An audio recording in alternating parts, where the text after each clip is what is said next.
and it's been quite enlightening listening to you all. You have shared your insights and your experience, your rich experience. What challenges are you going through, and how you are addressing them in a very innovative manner. Thank you so much for being part of Digital Transformation Summit 2021. Now let's move on to our next session, which is the next wave of cloud transformation and app modernization. Before we begin this session, by Shri P.K. Khosla, who is Executive Director, CDEC, Mohali. May I now request Shri P.K. Khosla, Executive Director, CDEC, Mohali, to present this presentation. We'll have a special address on implementation of telemedicine in Indian scenario. Over to you, sir.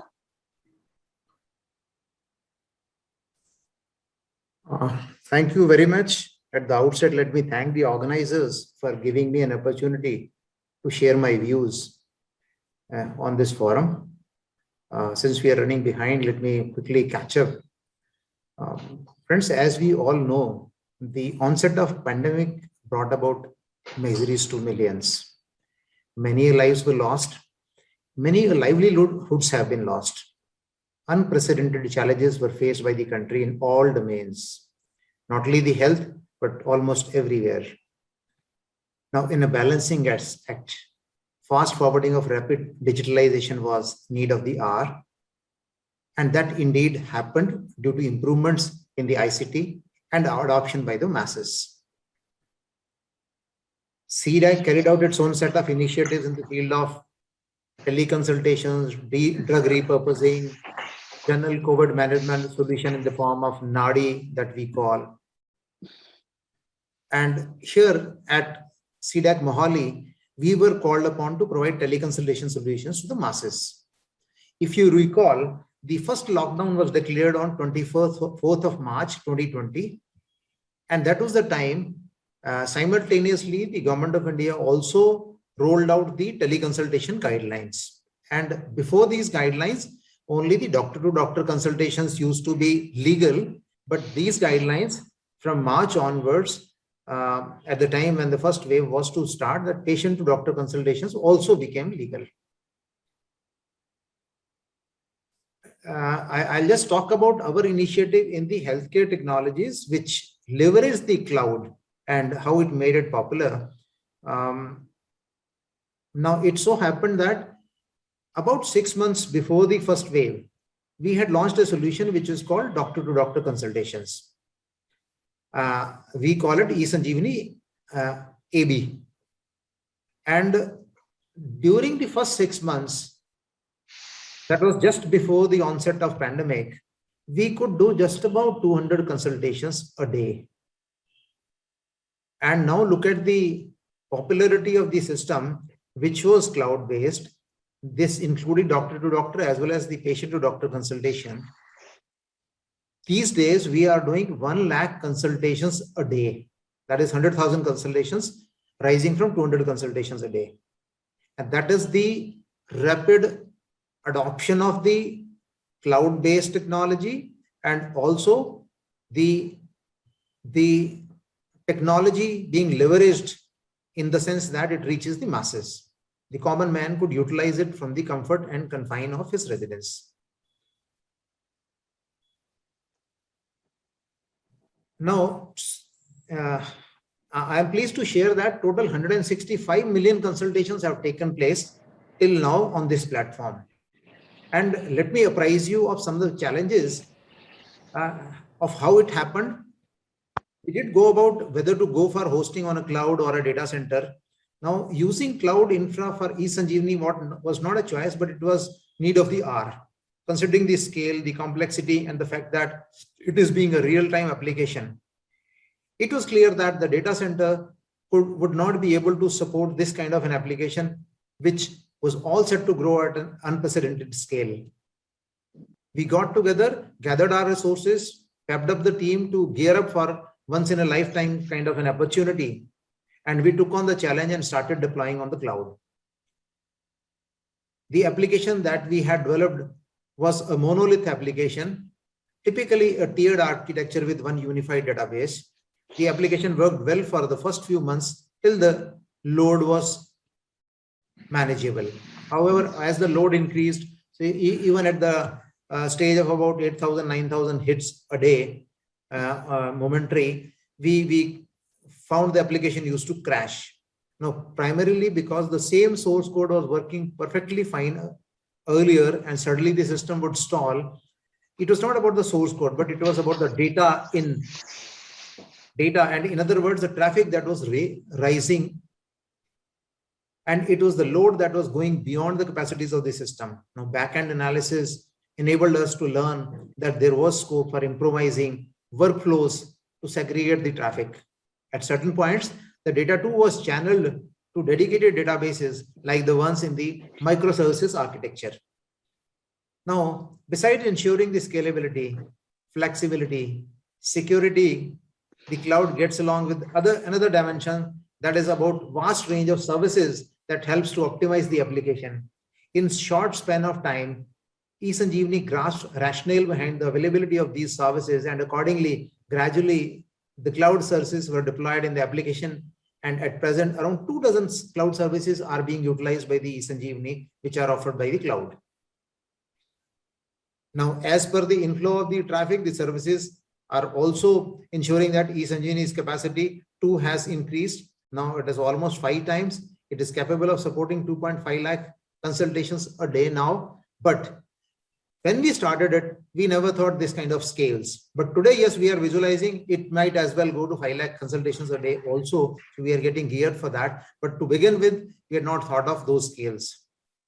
And we had built a monolith model. In the traditional unified model for the design of a software program, a monolithic architecture is followed. Monolithic in this context means composed of all in one piece in a tightly coupled architecture, each component with its associated components and must be present in order for code to be executed or compiled. Now, generally, monolithic architectures are right choice for small, simple app development. Monolithic architecture is so simple and easy to deploy. These apps can scale horizontally in one direction, but running several copies of the application behind a load balancer. Further, these components in a monolith typically share memory, which is faster than the service-to-service communication. But one major drawback for monolithic architecture is tight coupling. Over time, monolithic components become tightly coupled and entangled, and that's where the problem starts. Now, this coupling effect management, scalability, continuous deployment, these were the challenges, and an error in any of these modules in the application would bring down the entire application. There were challenges of updates. There were challenges of technology stack. You cannot change the technology stack. Whole of it has to have the same technology. And the lesson learned, which I wish to share with all of you, is the microservices architecture would have been even a better solution for this kind of a application with large number of hits. Whole application is divided, in case of MSA, it is divided into business capability components. A microservice is developed for each component, and these microservices are autonomous services and independently deployed in the cloud. These microservices are loosely coupled, sorry. The major advantages are the scalability. As I said, in this case, we had to scale up right from 200 consultations in the beginning to as much as 1 lakh consultations. And the low coupling the microservices components are so loosely coupled that they are almost independent and autonomous. That makes the application more adaptable to changes over the times. So our major decision of scalability of the cloud required lesser investment. The scalability of data center would have been a huge investment. So those were some early pointers that made us think that we should be going for such an application, such a cloud-based application. And all I wish to share that the success of this cloud-based application that CDAC Mohali has tried, the success can be known from the fact that today we are present in 35 states in India, and every day doing 100,000 consultations. So far, we have done 1.65 crore consultations, and which is growing at a very rapid pace, and we are scaling up the application still. So that is the magnitude of the work which can be handled by these applications, and the success. I take pride in saying that this is how we are able to take the technology to the masses. Now, with this technology, the people in the comfort and confine of their residence, without visiting the hospitals in the COVID time, could consult the doctors and the specialists in lakhs. So that is all I wanted to say. With this, I'll wrap it up. Thank you very much for this opportunity. Thank you so much, Shri P.K. Khosla, for your address. And now we will move to the presentation, to the next panel discussion. The next wave of cloud transformation and app modernization. We have Dr. R. Sridharan, Senior Director, CDEC Bangalore, and Sri Kailash S. Joint Director, CDEC Chennai, for this session. A very warm welcome to our panelists who are joining us from Bangalore and Chennai. A very warm welcome to you. So may I now start with Dr. R. Sridharan, Senior Director, CDEC Bangalore. Very warm welcome to you, Mr. Sridharan. Yeah. So yes. So, Mr. Sridharan, quickly, if I can ask you that, what significant role has CDEC played in transforming operations in India? And the another part of the question is that, what scope do you see in building a public-private partnership in helping CDEC and the government build new capacities? And please be brief in your answers. Right. As such, you may be aware that there is a national supercomputing mission which has been funded jointly by Ministry of Information Technology and DST, and which asked us to deploy almost 70 plus locations of HPC resources. But one major activity in that is to connect those resources through a cloud also, wherein which these cloud resources is primarily meant for scientific explorations. So why I'm telling that is basically this has been, there is a kind of taboo for research people to use the cloud solution, basically because the time consumption and communication, most of the applications are more compute demand and communication demand will be more. So it will be difficult to get any meaningful result within meaningful time because of the distance involved in multiple cloud locations.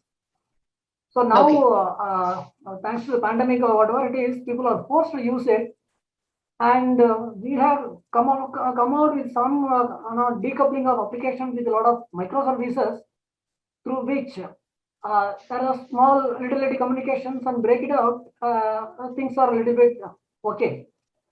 But one basic fundamental problem is that the cloud is getting kind of backstage just because of the new technologies, like artificial intelligence, IoT, and fog computing. So many new technologies are coming up. So people thinking that cloud is losing its focus, or what we can tell its place in the industry. But actual thing is, all these new interruptions of technologies is coming on the common platform of cloud. So as far as the capacity building is concerned, our government is initiated something, and through CDAC we are doing that. But still, adaptation wise for research purpose is little less. Yes, for business activities, people are trying to take it. But in business communities also, there are two verticals people are seeing it. One is vertical alignment and horizontal alignment. What I mean by vertical alignment means, actually the other companies which is want to take, like in the business cycle, who is a little bit more than them or less than them, to collaborate with them so that the common goal will be achieved, in which more revenues can be generated. That's the one side. All right. So, all right. May I now quickly ask Sri Kailash is Joint Director, CDEC Chennai. Sir, if you can hear me, more and more government agencies are exploring new cloud models now. So what is your speculation about hybrid and multi-cloud emerging further in the government sector? And another part of my question is that, do you think while promoting cloud-based services, we must seriously consider adoption of good data protection practices? Mr. Kailash. Yeah. First of all, I'd like to extend my sincere thanks to the organizers. And due to the shortage of time, I'll directly take up your point. So, first thing that you asked for is like the hybrid cloud model. So, CDAC, in collaboration with Cloud Computing Innovation Council of India, it's a non-profit organization associated with IEEE. So, we are involved in drafting a cloud computing innovation framework. And also, CDAC is a key player in standards and interoperability working group. So, as a part of this working group, we are bringing out standards on cloud interoperability and portability, specifically for Indian scenario. And this work is done in association with TSDSI, that is Telecommunication Standards Development Society of India. So apart from this standardization efforts, so CDAC is also working with other top government players like IISc, IDRPT, and other private players through CCICI to establish cloud interoperability and portability testbed. So this testbed is to check for the compliance to standards. So this will be open to the cloud service providers or cloud solution providers to test their workload and framework for the compliance to the standards. So apart from this, a cloud test suite is under consideration for development, which will be developed as part of this association to test for the compliance to standards, interoperability, portability. And finally, this is planned to be integrated with Meghdut Cloud Suite, which is a free and open source cloud suite designed and developed by CDAC. And during this pandemic, this adoption of Meghdut for establishing a private cloud, specifically in government departments, is rapidly increasing. Like we have deployed it in Tamil Nadu State Data Centers, State Disaster Recovery Center, and in banking sector, Indian Banking Community Cloud by IDRPT first, and then moved to IFTAS, then in various strategic sectors and pilot implementations in various strategic organizations. So with all this, mostly we are focusing on open standards so that the cloud being established or the services that gets deployed will be generally interoperable with various clouds, either it be between private clouds or between a public or in a hybrid cloud model. Apart from that, the standardization efforts that we are focusing mainly focus on not only the data privacy, but also starts from the virtualization layer, like looking at the virtualization security, so data security, and covering the complete workload security. So Okay. once we achieve this standards to a certain extent, so generally standards are available, but specifically for the Indian context, various government entities and various research academic forums are working on. So once we achieve this standards and once that is adapted, almost the security issues will get addressed. All right. So now that the government departments modernizing their apps and the microservices, how does CDEC plan to provide further improved service in the existing suite? Okay. CDAC has got multiple software as a service covering almost all the verticals, right from agriculture to healthcare. So as said by Executive Director, the eSanjeevani is also deployed in like microservices model. It's a huge. It is a big use case for our cloud, and also like agriculture and other e-learning solutions and e-governance solutions. So all those are just getting advanced with the inclusion of microservices and also other technologies like artificial intelligence and machine learning for managing these services that gets deployed on to the cloud. So there is a adoption phase that is going on. Okay. So, Mr. Sridharan, may I ask you what is the scope do you see for cloud technology in the Indian market? Because gradually we have seen that the cloud technology has slowly started to pick up in the Indian market and the private sector companies. So what is the scope do you see? What are the opportunities available? And what are the challenges therein?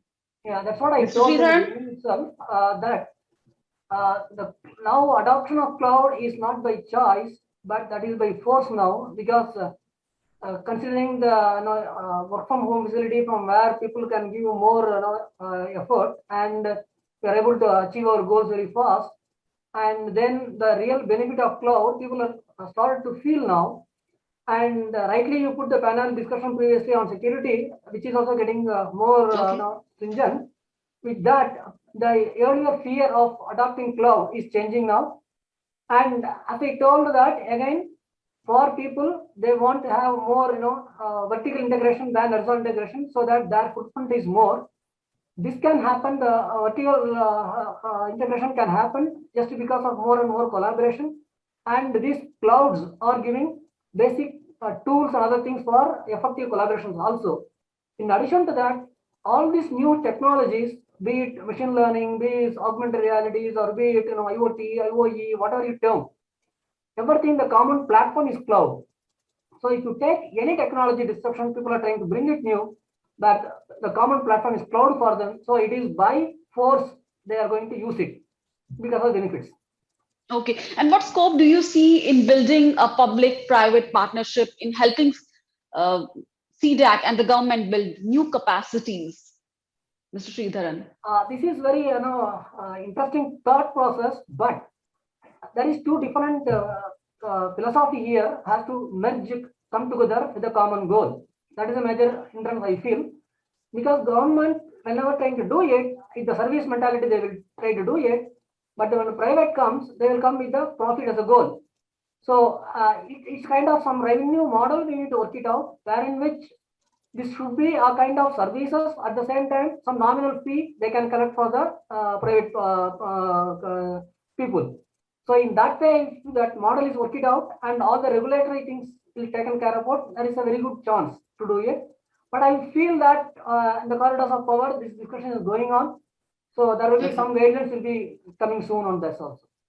All right. So before I conclude this session, I would like to ask this question to both of you. And you made some very interesting point. You both of you have made very interesting point, and I'm sure that our audience are enlightened, who are who are listening to this discussion. Why are we unable to launch truly indigenous, popular app-based services? Where are we lacking? Kailash, you go first, or Yeah, please. I mean, you go ahead, and then we'll go to Mr. Kailash. okay. See, this is actually app-based means you're talking about mobile app or general app you're talking about? Cloud services.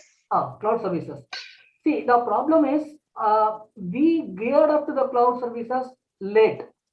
So Okay. obviously, see, for example, for government services, we have NSE cloud, which is called Megraj. And the adoption is from the government side first. And if you want to go to private, then a lot of kind of price and infrastructure, how much you want to put it, all this is going to be a little challenge for us, because we are coming into that last 10 to 15 years. But those players, like worldwide players like maybe Amazon or Google or something, they are in this playing from so long. So there is that catch up will be there, but quite sure within another 5-6 years. So we will also in another prominent player in that. Okay. And what is your opinion on this, Mr. Kailash? Yeah. Adoption or application enhancement with respect to the government departments. So I think there should be some capacity building in the government sector. Like all the applications are like a legacy applications. So transforming that. So again, it will be like re-architecting the applications. So there should be a capacity building, and so that can be the initial point. All right. So before we conclude this discussion, may I have your concluding comment from each of you? What do you want to say on the entire discussion we had and the future of the cloud transformation, app modernization? Where do we stand now at the government level, at the private sector level, and as a public-private partnership is concerned? Overall, if you want to sum up and you want to present, where should we go ahead and what vision should we have in 1 minute? Yeah, Mr. Kailash, and then Mr. Sridhar. Yeah, okay. So from my viewpoint, the first thing is like the standards has to be brought in. Okay. There should be like a cloud policy, which has to be adapted by all the state government departments. So a standard is required. And apart from that, we should not stop only with the cloud, as said in the previous sessions and by previous speakers. So cloud is now moving to other form of technologies like edge computing, which will highly boost the adoption of the other smart city kind of projects. So enhancements of cloud should also be brought in with artificial intelligence and machine learning for managing the cloud and edge computing as one of the use cases. So which can give a betterment service delivery, specifically e-governance service delivery. Okay, Mr. Sridharan, Yeah. your concluding comments? Yeah. First of all, I want to thank the organizer, because you have put things in perspective and trying to educate the people on the need of the technology and cloud. Especially now that kind of Paytm kind of UPI kind of payments are coming. Everything that down is what you are using is cloud technology. So that knowledge is not there with the people. That's why they are thinking cloud is something separate. But actually, when everything put into use, people feel people forget the fear what they're having of this and try to use it.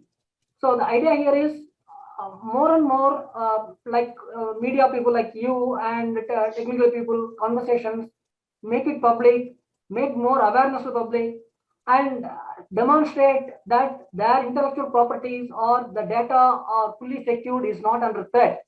That confidence to bring it to the people. Then, especially for MSMEs or small startups, show that these are all the methods through which the traditional way of how you are making money will retrieve more revenue. You can make it through this. These kind of incentives and demonstrations to the people will make the people to more adapt to the cloud. And one thing is want to tell is that cloud is not going to die very soon. Like other things, whatever previously happened, in that time it is not going to happen. Its long life is there, because as I told, all the technologies is building base is only cloud because of service models as pay and you as you use and you, as you pay model, which is there very prominent in cloud. There is very good scope for the cloud. So it is only thing is maybe that media and the technical people, we should a little bit move out of our comfort zone and try to educate the people advantage of that, so that more adaptation will happen. Once adaptation is there, automatically the capacity building also side by side will keep on increasing. Unless you show the carrot, your rabbit is not going to come to you. All right. Thank you so much, both the panelists, for such an interesting, power-packed discussion. And you have summed up everything in a short span of time. Thank you so much for being part of this discussion. Dr. R. Sridharan, Senior Director, CDEC, who has joined us from Bangalore. Sri Kailash, Joint Director, CDEC, who has joined from Chennai. Both of you, thank you so much for being part of this discussion and sharing your insights, your experience, your wisdom with us. Thank you so much for being part of this session. With that, we have come to the end of this Digital Transformation Summit. We'll now move on to our award section. We'll now move on to governance, now 4th Digital Transformation Award 2021. I request you all to quickly join back after a brief break and be part of the gala evening as we felicitate our winners this evening. Thank you so much for being part of this day-long summit. It's indeed pleasure having you all with us virtually. Thank you.